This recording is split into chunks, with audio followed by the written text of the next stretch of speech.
totally amazed at some of the crazy conspiracy theories that I'm seeing on my social media right now. And I have to clap back at one of the big ones that's come up a few times. So, Matt for the North, this one's for you.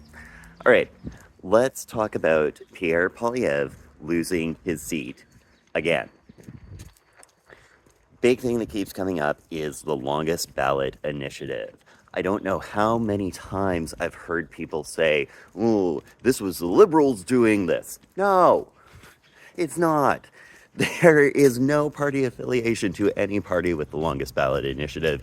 They've been around for a long time. Look them up. It is a protest because they think that the barrier for entry to run for office in Canada is too low. They're pushing for a certain type of electoral reform. Look them up so you actually know what you're talking about, okay? If it is something that had actually impacted the result, there might be a bigger conversation to be had here, but let's be blunt. There were exactly 4 candidates of the 98 on the ballot in Pierre Poilievre's riding who got votes. The Conservative, the Liberal, the NDP, the Green. And Poilievre lost by 4,300 votes. Most of the 98 people didn't get a single one. So it had no impact on the result. Okay, let's just get that through our heads.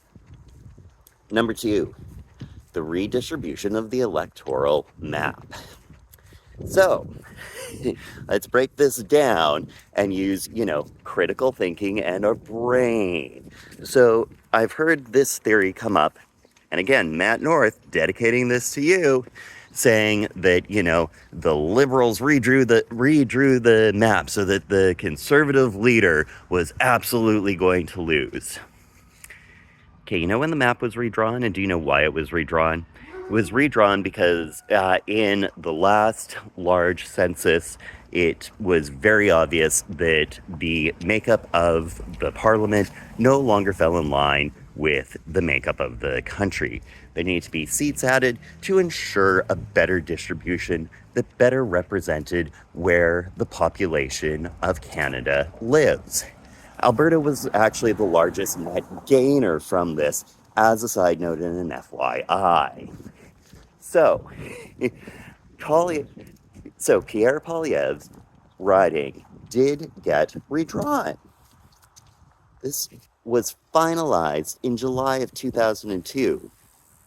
Guess when he became the head of the Conservative Party?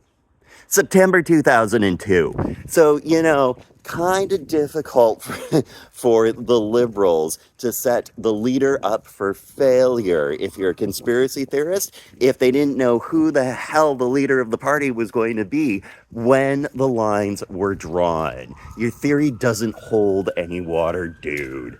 So, there are some really interesting questions that we can ask ourselves. There are a couple of things that the Conservatives have to do differently if they want to win the next election. But this one, you lost it. Fair and square. That doesn't mean get over it, but instead of being a sore loser, take some learnings from what actually happened so that you can win next time.